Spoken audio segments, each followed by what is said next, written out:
আজকে আমি বানাচ্ছি নারকেল চিংড়ি। তার জন্য কি কি উপকরণ লাগবে: চিংড়ি মাছ, টমেটো বাটা, আদা রসুনের পেস্ট, নারকেল বাটা, পেঁয়াজ আর কাঁচা লঙ্কা বাটা। প্রথমে কড়াইতে সরষের তেল দিয়ে দিচ্ছি। আমি আগে চিংড়ি মাছগুলো এক এক করে ভেজে নিচ্ছি। চিংড়ি মাছগুলো আমার সব ভাজা হয়ে গেছে, আমি এক একে তুলে নিচ্ছি। তেলের মধ্যে সামান্য জিরে ফোড়ন দিয়ে নিচ্ছি আর পেঁয়াজ আর কাঁচা লঙ্কা বাটাটা দিয়ে দিচ্ছি। একটা পেঁয়াজ আছে আর 4টে কাঁচা লঙ্কা, যে যেরকম ঝাল খাবে সেরকম অনুযায়ী।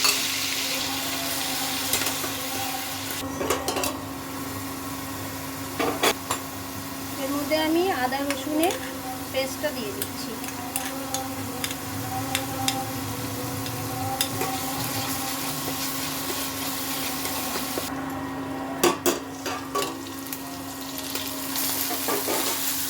পেঁয়াজ আদা রসুনটা ভাজা হয়ে গেছে, এর মধ্যে আমি টমেটো বাটাটা দিয়ে দেবো।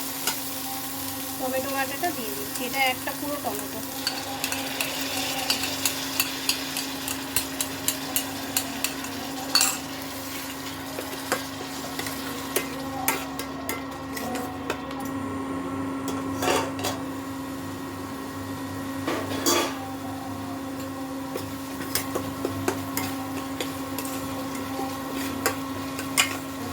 এর মধ্যে আমি 1 চামচের মতো ধনে গুঁড়ো দিচ্ছি,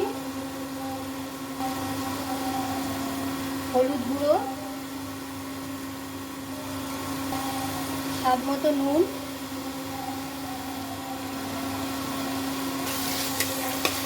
এবার এটা মশলাটা ভালো মতন আর একটু কষিয়ে নিতে হবে ঢাকা দিয়ে।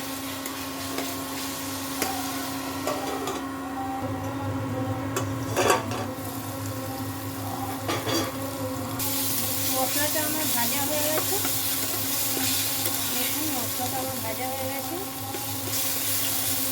এর মধ্যে আমি নারকেল বাটাটা দিয়ে দেবো।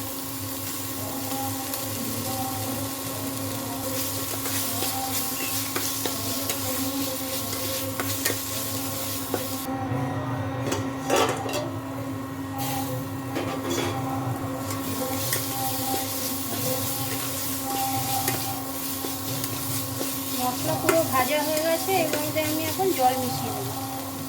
1 বাটি মতন জল মিশিয়ে দিচ্ছি।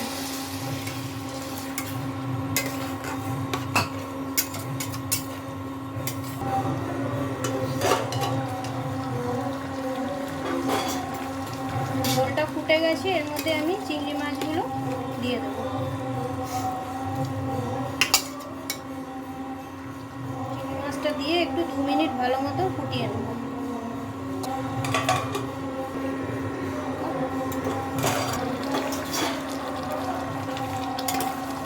ঝোলটা ফুটে গেছে, সামান্য একটু চিনি দিয়ে দেবো।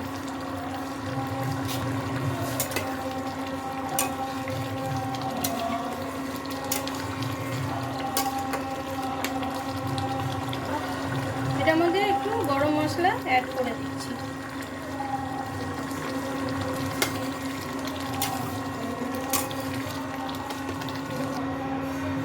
রান্নাটা কমপ্লিট, এবার আমি সার্ভ করে নেব।